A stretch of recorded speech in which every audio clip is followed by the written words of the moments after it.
जो मंगल करता है, कहते मेरे लिए तो वो कल्याणमय और मंगलमय और कौन है? अज अन्वत्य अकाम अभोगी। ये सप्तऋषियों आपको नहीं पता हो तो मैं अपनी अनुभूति बता दूं कि शंकर कौन है? अजन्मा है। तो वो कभी भी उनका जन्म नहीं, वो तो नित्य ही विकार रहित है और अनित्य है, काम रहित है। उन्होंने कोई ऐसा विकार उनको छूता ही नहीं है। आप ये समझ रहे हो कि अभी वो विकार युक्त थे, लेकिन ये आपका भ्रम है। और फिर जो मैं शिव से ये यस जानी, प्रीति समेत करम मन बानी। मैंने जो अपनी इष्ट की साधना करी है, वो मैंने यही समझ कर करी है कि वो अज है, अनवत्य है, अनित्य है, अविकारी। मेरी अपनी जो अनुभूति है, आप जो जानो आप जानो। एक बार जैसा ओशो के बारे में काफी लोगों ने बोला कि ओशो ऐसे हैं वैसे, तो उनके एक शिष्य से, समर्थ शिष्य से एक बार पूछा गया, उनकी बैठी हुई थी सभा, कि आपके गुरु के बारे में ऐसा बोला जाता है, ऐसा बोला जाता है, आप क्या कहेंगे अपने गुरु के बारे में? ये सब बातें करते। उन्होंने ये बोला कि दुनिया चाहे कुछ भी बोले, लेकिन मेरे साथ मेरे गुरु ने क्या किया है, मेरे जीवन में क्या परिवर्तन आया है, वो तो नहीं जानता। दुनिया के लिए वो कुछ भी हो, लेकिन मेरे लिए तो वो परमात्मा। इसीलिए हर साधन की अपनी एक निजी यात्रा होती है, अपना निजी उसका एक अनुभव होता है। ऐसा ही पार्वती जी कह रही है कि मैंने मन से, वचन से, कर्म से, प्रेम पूर्वक ये सप्तऋषियों भगवान शंकर की साधना यही जानकर करी है कि वो काम से रहित है और वो अजन्मा है और वो अनित्य है। उनको कोई निंदा नहीं छू सकती, वो समर्थ है और वो सब कुछ कर सकते हैं, प्रभु है, ब्रह्म है। मैंने तो ये समझकर उनकी साधना है। सवाल है हमारी श्रद्धा। जब हमारी श्रद्धा होगी, कहते हैं ना, मानो तो मैं गंगा मानूं, और श्रद्धा अगर अटूट है तो परमात्मा किसी भी रूप में आकर हमारी श्रद्धा को पूरा करेगा। जो गीता में कि जो मुझे जिस भाव से भजता है, मैं भी उसको उसी भाव से भजता। हमारी भी अगर श्रद्धा अडोल है, और पार्वती कौन है? श्रद्धा स्वरूप। सबसे पहले जब यहाँ पर क्या कहते हैं, भवानी शंकरो वंदे श्रद्धा विश्वास रूपे। माँ भवानी श्रद्धा रूप है। हमारी श्रद्धा जब अटल हो जाती है, क्योंकि हिमाचल की बेटी है ना, गिरी की, अचल हो जाती है, दृढ़ हो जाती है, पक्की हो जाती है, तो परमात्मा को भी आना पड़ता है। हम लोग अपने आप को थोड़ा सा श्रद्धावान बनाए, क्योंकि गोस्वामी गीता में भी आता है, श्रद्धावान लभते ज्ञान। जिसको ज्ञान प्राप्त करना है, ज्ञान प्राप्त हो जाएगा अपनी श्रद्धा को। और श्रद्धा का मानना, श्रद्धा में क्या होता है, आप मानते। हमारी बुद्धि बहुत उससे तर्क वितर्क करती है, तो हमारी श्रद्धा बार बार खंडित होती है। क्योंकि ये जो बुद्धि है ना, ये कुछ हम ज्यादा ही पढ़े लिखे बन गए, तो वो ये तर्क किसने देगा? भगवान। किसने देगा ये सब? अरे जो हवा भी किसी ने नहीं देखी है, लेकिन उस हवा को हम सब महसूस करते हैं।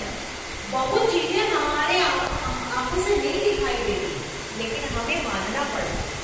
हम यहाँ से उस परमात्मा को उस खंभे से भी प्रकट होना। गज और राह लड़क जल भीतर, तब परिणाम पुकारो। जब गज और राह की आपस में खींचातानी हो रही है, तो बुलाया गया है उस भरोसे के बल पे, परमात्मा खड़े समय पे आता है, आता है, आता है। हमारी ही दृढ़ निश्चय होना चाहिए। पार्वती जी ये कह रही है कि मैं पक्का कहती हूँ, जो कृपा निधि है, कृपा निधान है, ईश्वर मैंने भगवान शंकर, वो मेरी इस प्रतिज्ञा को, जो मैंने प्रतिज्ञा ठान ली है, क्या प्रतिज्ञा ठानी थी माँ पार्वती ने? कि बड़ा सब पूर्ण कर रहा हूँ। वन तो होगा तो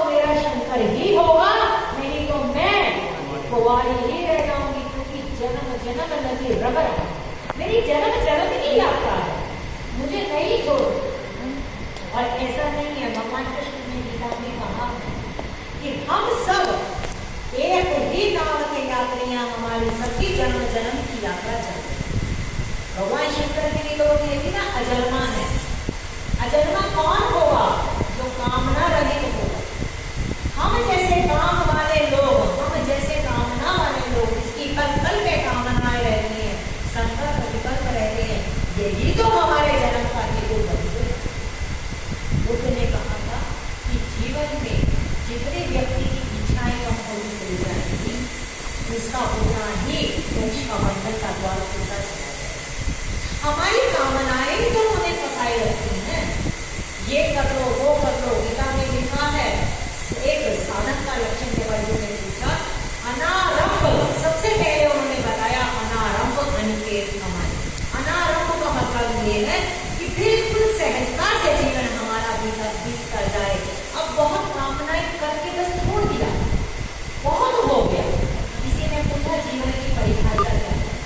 एक कवि ने है क्या, इससे पूछा गया ये कवि जीवन किसे कहते हैं? तो उसने कहा कि मैं किससे पूछूं, तो वो नदी के पास, नदी से कहा कि तुम बताओ जीवन किसे कहते हैं? तो कवि कहता है मैंने नदी से प्रश्न पूछा, नदी ने कुछ नहीं बोला, नदी बहती हुई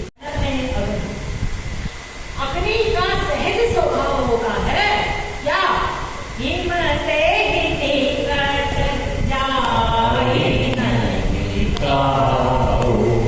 मैंने पाला, पर वो अग्नि के समीप जा ही नहीं सकता। अगर वो जाएगा तो वो अपने आप ही गल जाएगा। कामदेव को यहाँ पाला बताया गया है, बर्फ बताया गया है। और भगवान शंकर जो है वो अपनी वाहिनी नयन है ना, उनकी तो तीसरा जो लोचन है वो तो अग्नि का है, तो वो तो अग्नि स्वरूप है। उनके सामने काम जाएगा तो टिक नहीं पाएगा। भगवान शंकर ने उसको मारा नहीं है, वो तो अपने आप ही चढ़ गया। और यहाँ बहुत सुंदर सूत्र मिलता है कि कोई भी किसी को जलाने जाता है तो वो उसको नहीं जला रहा, खुद अपना ही वो कर्म कमा रहा है। ऐसा भागवत में भी कहा गया है कि कोई व्यक्ति अगर किसी के लिए बुरा कर रहा है या बुरा करने जा रहा है तो वो अपने लिए प्रजा को ही कर रहा है, अपने लिए ही कर रहा है। क्योंकि यहाँ पर क्षण क्षण की, पल पल की हर गतिविधि को नोट किया जाता है। हमारे हर कर्म का हमें वहाँ पर हिसाब देना ही पड़ेगा। हमारा जो ये जब बनता है या मुष्टलिंग बनता है, ये जीवात्मा जब जाती है वहां पर परमात्मा देखते हैं कि ये जो अंगुष्टलिंग आया, ये जीव आया, ये तमोगुणिक है, ये सत्वगुणिक है, ये रजोगुणिक है। इसने धरती पे जाकर इस तरीके का क्या क्या काम किया और उसी के अनुसार जो उस प्रॉपर्टी में होता है, जो उसमें तत्व बना हुआ है, उसी के अनुसार हमें शरीर मिलता है, उसी के अनुसार हमें परिवार मिलता है, उसी के अनुसार हमें सभी लोग मिलते हैं, उसी के अनुसार हमारी कुंडलियों में ग्रह मिलते हैं। इसीलिए कर्म की गति अत्यंत दुष्कर है। इसलिए कर्म करते समय व्यक्ति को बहुत बहुत सावधान होना चाहिए, क्योंकि इस जन्म में जो मनुष्य जन्म मिला है ये हमारी कर्म योनि भी है और ये हमारे कुछ कर्मों को भोगना भी है, लेकिन आगे के लिए कुछ कर्मों को बनाना है। संत शास्त्र सदगुरु इसीलिए जीव को कहते हैं कि ये जीव तुम चेत जा, जो हो गया वो हो गया, लेकिन आगे के लिए तुम अपने कर्म को सुधार। कर्म सुधर जाएंगे तो अब कर्म कब सुधरेंगे? कर्म सुधरेंगे जब बहुकाल करिए सत्संगा, तभी होई सब संशय। अभी हमारे को इतने संक्षेप में, सबसे बड़ा संक्षेप तो हमें यही है कि हम कहते हैं परमात्मा को हरि व्यापक सर्वत्र समाना, और उसके बावजूद हम गलत कामों में बने रहते। ये नहीं जानते कि वो हमें देख रहे। अगर ये पक्का बन जाए समझ कि हमारे हमारे हर काम को परमात्मा देख रहा है, तो उनसे गलत काम होंगे ही। तो यहाँ पार्वती जी कह रही है कि हर भगवान शंकर के कामदेव को नहीं मारा, वो तो स्वयं वहां पर पहुंचा है। और जैसे पाला अग्नि के पास जाता है और बल जाता है, ऐसे ही कामदेव भी भगवान शंकर के पास जाकर अपने आप ही भस्म हुआ। गए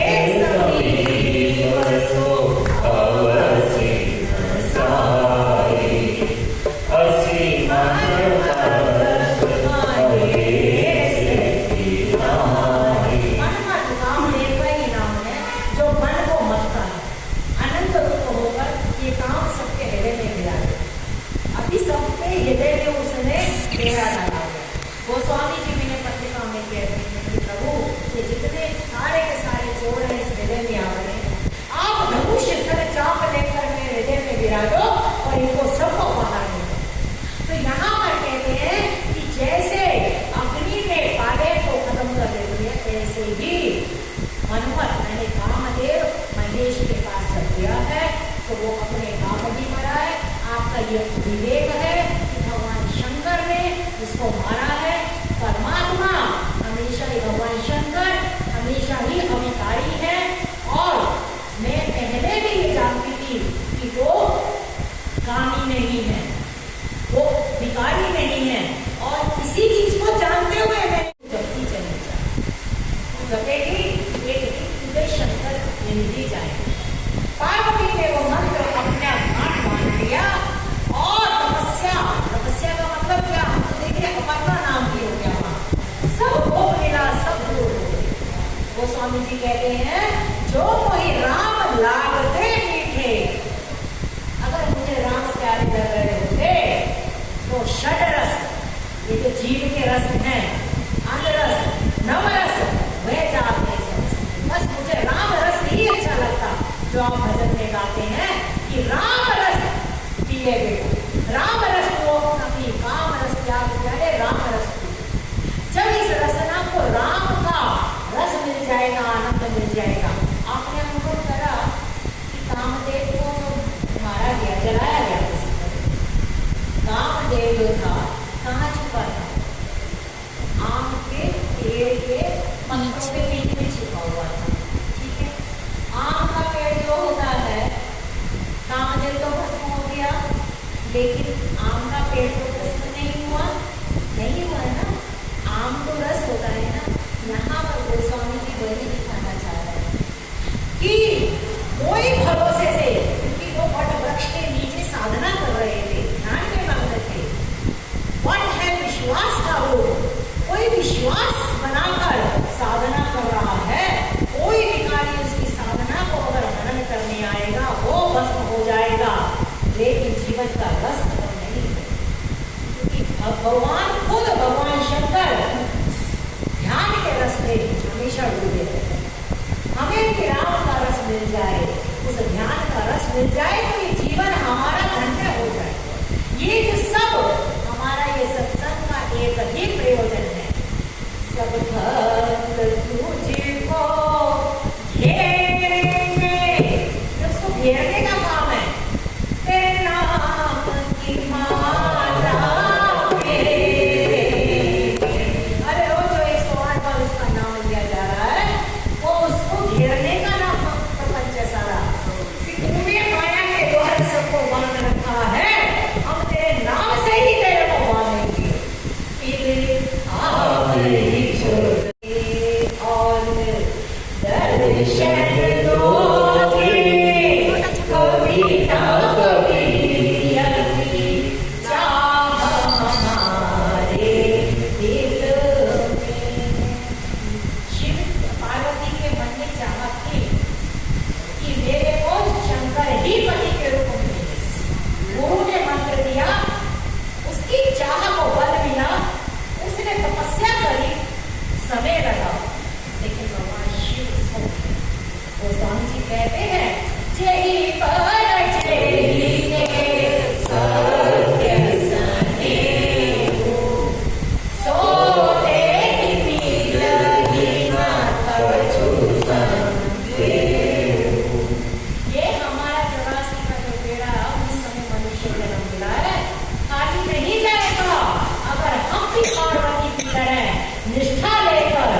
एक अपने गुरु के मंत्र को लेकर अपना इष्ट को ढालना शुरू कर दे। कोई भी एक इष्ट अगर हमारा है तो घटना घटेगी ही घटेगी। और मान लो किसी कारण से न घट पाए, जो अर्जुन का भी प्रश्न, अर्जुन ने कहा प्रभु मैं आपको भजता रहा और अंत में पता लगा माया में ही न रहा, ना आपके दर्शन हुए और ना ही मैं संसार को भोग पाया, तो क्या होगा? तो बहुत बड़ा संबंध हम जैसे जीवों को वहां पर मिला है कृष्ण के द्वारा कि जो भी मुझे प्राप्त करने के लिए प्रयत्न करता है जीव, उसका कोई भी किया हुआ कर्म विफल नहीं जाता। उसको उसी के कर्मानुसार अगले जन्म में उसको उसकी साधना को आगे बढ़ाने के लिए ऐसा ही माहौल दिया जाए। तो हम जो ये सब कर रहे हैं यहाँ पर केवल ये हमारा व्यर्थ नहीं जाएगा। संसार के जितने भी कर्म हम 24 घंटे में कर रहे हैं वो तो यही करा और यही पढ़ाई करते हैं, MA जो भी कर लिया, सारी डिग्री यही रह गई। उसके बाद जब गए तो जब अगले जन्म हुआ तो बालक के रूप में फिर वही हमें फिर करना पड़ता। लेकिन अपने कल्याण के लिए, आत्म कल्याण के लिए, परमात्मा की प्राप्ति के लिए किया हुआ प्रत्येक कर्म हमारे जन्म जन्म की यात्रा में हमारे लिए सहयोगी के लिए हम उस ड्राइवर पर विश्वास कर देते हैं, उस पर मान लेते हैं कि हमें हमारे मंजिल पे पहुंचा देगा। लेकिन जो हमारे जन्म जन्म की यात्रा में हमारा सहयोगी है परमात्मा, हमें उस पर विश्वास नहीं हो पा रहा, हमें उस पर श्रद्धा नहीं। अगर किसको पूर्ण श्रद्धा हो जाएगी, विश्वास हो जाएगा, उसको फिर करने का कुछ जरूरत ही नहीं, फिर तो अपने आप ही भजन भी होगा चला जाएगा, परमात्मा सारी जिम्मेदारी। और क्योंकि हमारा अभी जो अहम बना हुआ है उस अहम ने आकार लेकर जो हमारा अहंकार है उसने हमारी श्रद्धा को समय समय पे खंडित करता है, और वो श्रद्धा खंडित होने से हमारी जो यात्रा है उसमें जगह जगह देखना।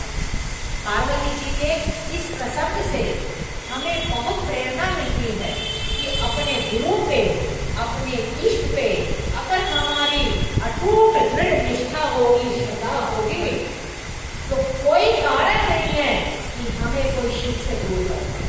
हाँ, पार्वती कहती है सप्तऋषियों आपने जो भी जाना हो, जो आपका अनुभव रहा हो, लेकिन मेरा अनुभव मैंने अपने इष्ट को इसी भाव से सेवा करी है, मन वचन कर्म।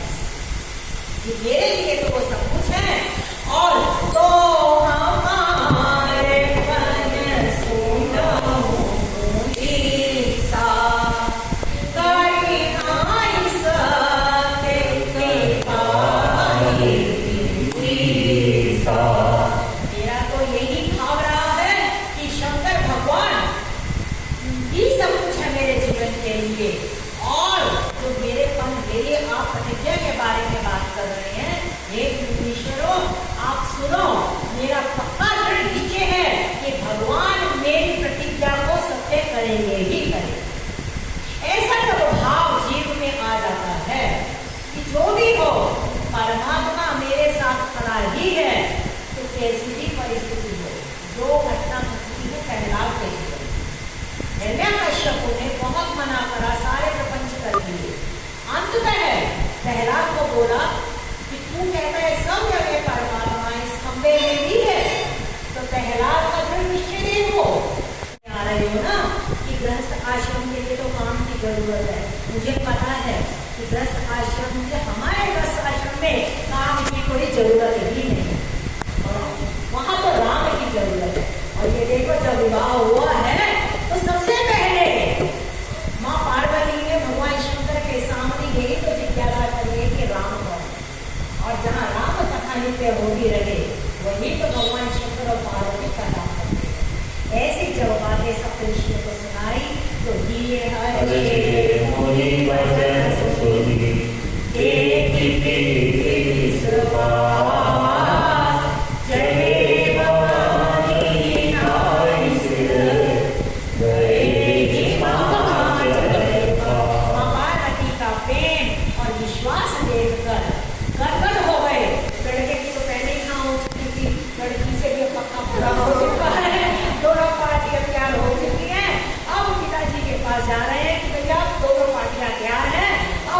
तैयारियां